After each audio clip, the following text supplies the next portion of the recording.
G'day there guys, it's your main man Markee, and welcome back to another episode of r/AmITheA, where in our first story, OP outs the true sexuality of their ex to his very Mormon family, and you can imagine just how well that goes. Hope you like it. Am I the arsehole for outing my ex as gay to get his mother off my back? It's a long story, but my soon-to-be ex is gay, and he hid that from me. I found out because I caught him cheating, and he as much as admitted that he knew he wasn't attracted to me that way. But he wanted kids and a normal life. I don't care that he is gay, but I will never forgive him for leading me on so that he could use me to have kids, so it's over, end of story. The problem is that his family are fundamentalist nutjobs, except for a few members, and his mother is the interfering mother-in-law from hell. Not being related to her anymore is another plus to leaving. His family does not believe in divorce. So, under the guise of picking up some paperwork and other items that I had found that were my ex's, she cornered me about how I'm being childish, and marriage is about commitment, forgiveness, and working through problems, etc. It became apparent that my ex didn't tell his family that he cheated. He told his mum that I was divorcing him because we weren't having sex often enough for me. I tried to be patient, and explained that he had cheated, and that's why. I wasn't going to go into greater detail because I know how his parents are, and it's none of their business. Mother-in-law's advice, I kid you not, was that men are just that way, and if I wanted to have more sex, and for him not to stray, that I should make myself more attractive to my husband, and to be a better wife. I lost the plot completely. It had been a sad and hard day already, and that was the last straw. Here's where I might be the arsehole. I told her that the only thing that would make me more attractive to my ex would be a sex change operation, and that I hoped he and his boyfriend adopted her some grandchildren so she could finally shut the hell up about it. Not my finest moment, but she just hit the worst and rawest nerve that she could have, and I exploded. It's evidently turned into a huge family drama. He's probably going to be disowned, and my ex called, sobbing that I've ruined his life out of spite. I don't really know how to feel about it. I do feel bad for him that his parents are such awful people, and there were just no good outcomes for him. But I also feel like he made his own bed here too. Edit, a couple of things from the comments. 1. There is almost no chance of violence. His family are fundies, but not violent ones. They are more of the Mormon-style shunning type. One of his cousins came out and left the church, and after the initial protests, they all just stopped talking to him and basically treated him as if he were dead until he was ready to repent or whatever. They are passive-aggressive, repressed, and weird as all get out, but the chances of anyone physically hurting him are extremely low. He is not financially dependent on them and has a more than decent job, so he can support himself easily if they kick him out. 2. He has known that he was gay since before he met me, so this wasn't a new discovery or admission to himself. He has a boyfriend that he has been dating since 6 months before we were married. I went through his computer after catching them in the act and kicking him out, and found messenger logs and other evidence going back to before he started dating me. He literally set this up so he could have the nice Mormon family on the surface to keep his family happy. That's it. He never loved me at all. I was just the first girl to express a sustained interest. Now in the comments, probably unpopular opinion, but not the arsehole. You got pushed into a corner and blamed for the demise of the relationship, which was ultimately because of his dishonesty. You didn't do it maliciously. Also, he wasted years of your life for selfish reasons, and I personally could never forgive that. Edit, OP was being constantly harassed, blamed, and basically defamed because her ex blamed her for everything.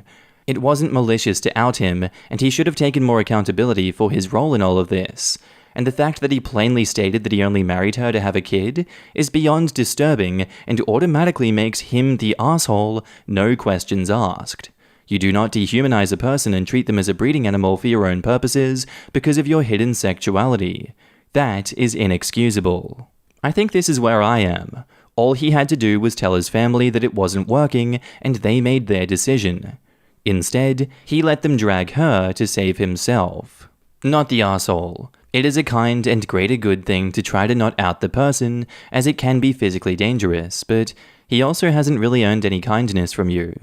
He's the asshole that A, he cheated, and then B, lied about the reason why to his parents, leading his mum to harassing you. And he's also the asshole that was planning on essentially tricking you into a lifelong commitment, while he likely would have been cheating the whole time had he not gotten caught now. So yeah, not the asshole.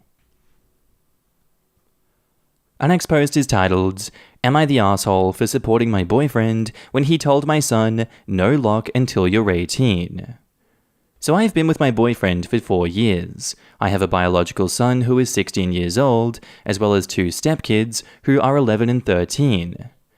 My son has been complaining about his younger step-siblings entering his room and taking his things constantly without asking. I tried discussing this with the boys, and my boyfriend punished the boys and told them to ask first before taking anything and to return it if taken. But my son said they haven't listened, and things went back to how they were. A few days ago, my son came downstairs, saying his older stepbrother broke his controller and put it back and told him that he returned it like his dad told him to, but the controller was broken. I again went to my boyfriend with the issue and had my son sit and talk directly to him. My son asked him if he could just get a lock for his room to resolve this issue, but my boyfriend didn't welcome the idea and told him no locks because locks bring troubles to his house. But my son tried to convince him and assured them that he won't use the lock when he's home, but only when he's at school or working.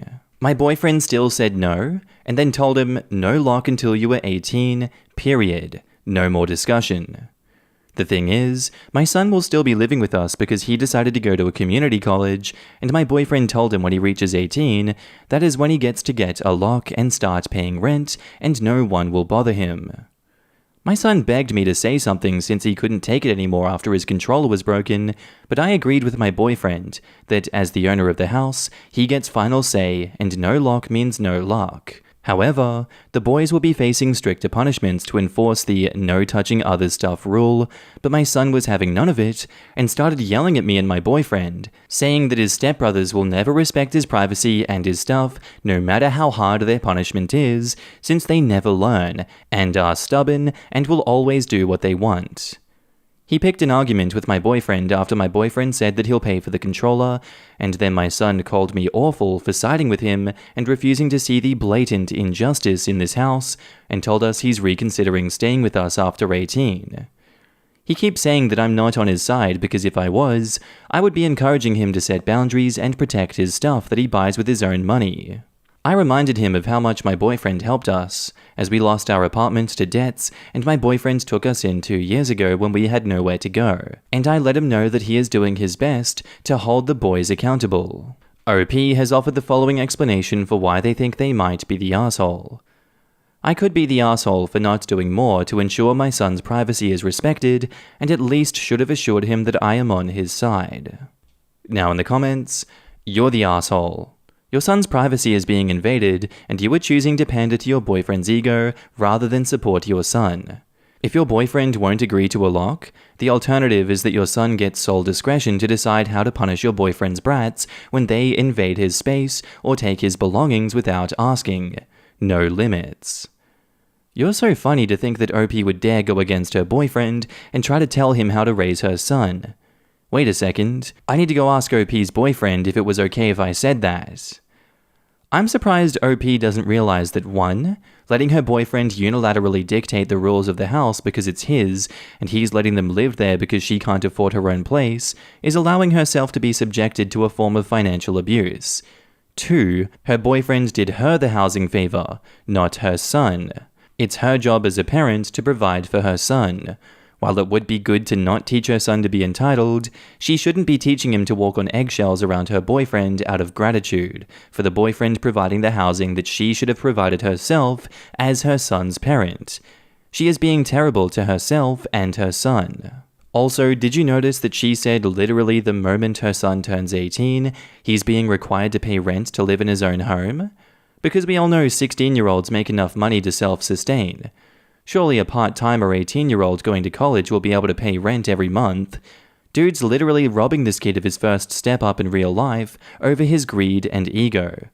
Wouldn't be surprised to see him try to charge like $1,500 plus a month. You're the asshole. Of course you are. There's a very simple solution to protect your son's belongings, and you won't do it because... What exactly is the reason your husband won't allow him a lock? What suddenly changes when he's 18? I see you say that's when he starts paying rent. That's a whole other issue. Does that mean that he's only entitled to privacy and not having his belongings stolen and destroyed once he's paying for it? Why won't you help out your son? Why won't you protect him?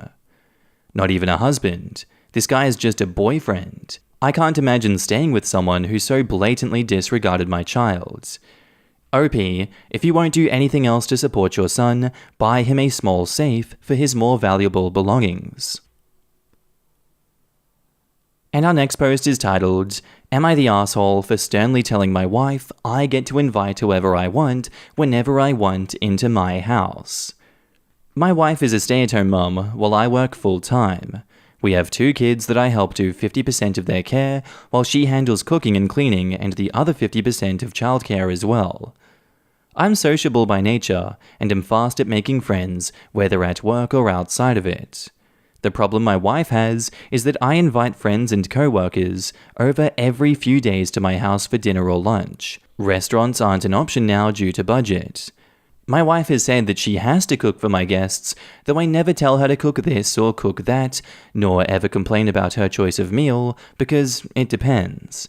The guests eat whatever she feels like cooking, yet she complains that she has to cook for extra people, which takes effort and time, and also since I sit with the guests, then she has to serve them by bringing coffee and preparing the table, etc., since I told her I don't do these chores. But I thought that since this is her area of responsibilities, then where's the problem? I invited a few guests over for Thanksgiving. It was only 6 people. And when she found out, she lost it, saying that I should have consulted her first. I said there was no need because they'd just eat whatever she cooked, no problem, but she said she wasn't going to agree to cook large portions and for 6 extra people, aside from serving them and handling hosting, as that is too much for her.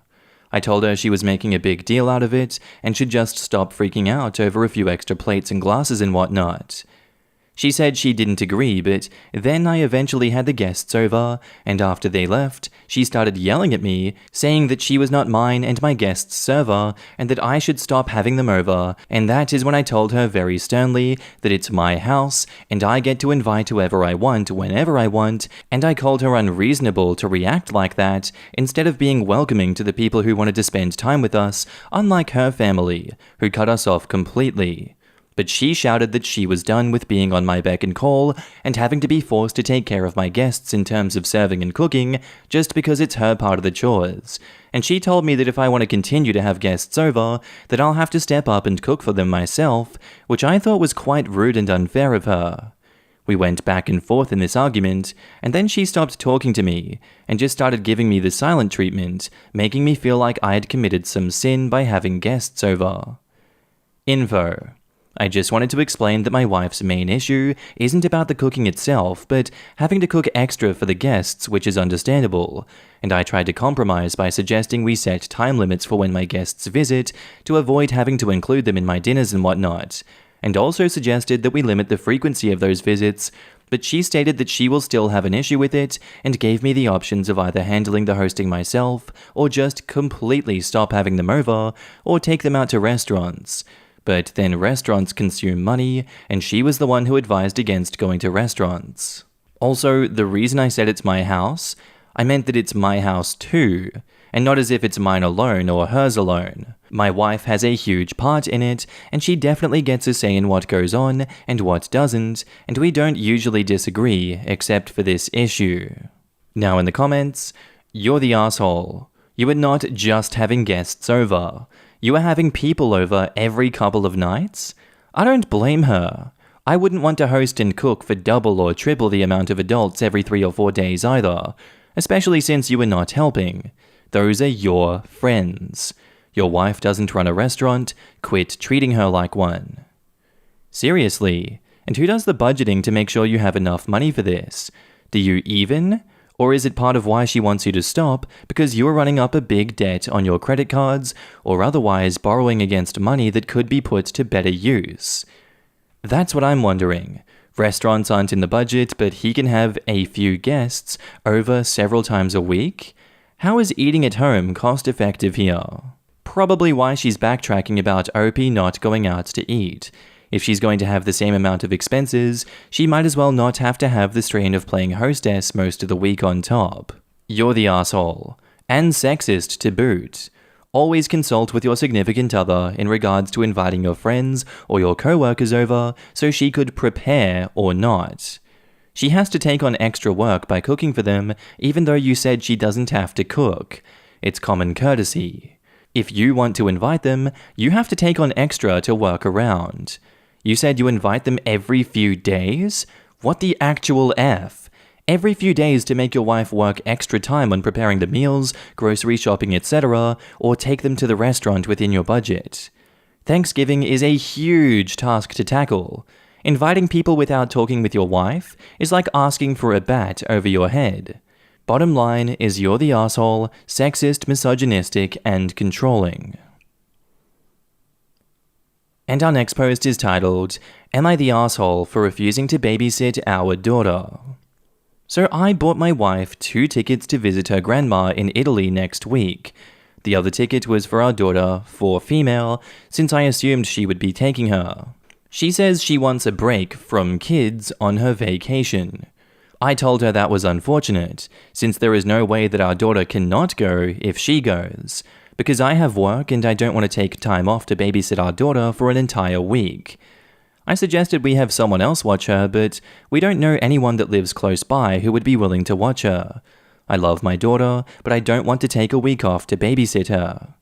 Additional information, I bought the tickets for her birthday. My wife is a stay-at-home mother/homemaker. OP has offered the following explanation for why they think they might be the asshole. I told my wife that I wasn't willing to babysit our daughter. I may be an asshole because this is what my wife wants, and it does seem unfair to send our daughter with her, even if she wants time away from kids. Now in the comments, you seem to not understand the meaning of a couple of things. Let me help you out.